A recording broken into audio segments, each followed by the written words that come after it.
Електричните скутери се хит по улиците во САД. Луѓето ги изнајмуваат за до работа, од работа до дома или само за забава. Кога ќе завршат со возењето ги оставаат каде сакаат. Let's go. Но некој треба да ги наполни со струја и да ги врати на прометно место. Така се роди новата професија полначи на скутери. I'm a stay-at-home mom. Дома сум со децата и не се научени да седат сами, но кога ќе заспијат, наоѓам скутери и ги полнам преку ноќ. Утрината ги враќам на прометни локации пред да се разбудат децата.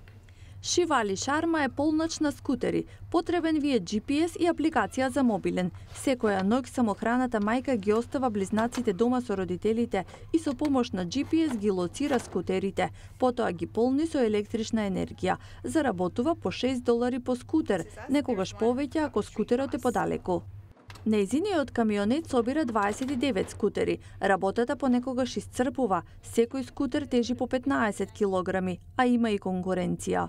Many instances where I've Имало случаи кога стојам пред скутерот и додека ја отворам апликацијата на мобилниот, некој доаѓа одзади и го отклучува. За компаниите полначите на скутерите ги решаваат проблемите. Ги лоцираат, користат сопствена струја за напојување и ги враќаат на улица. Конкуренцијата меѓу нив е дел од адреналинската потрага. Некои полначи ја споредуваат потрагата по скутери како играта Покемон. Сега даваме повеќе пари за мотивирање, но некои сакаат само да бидат дел од играта.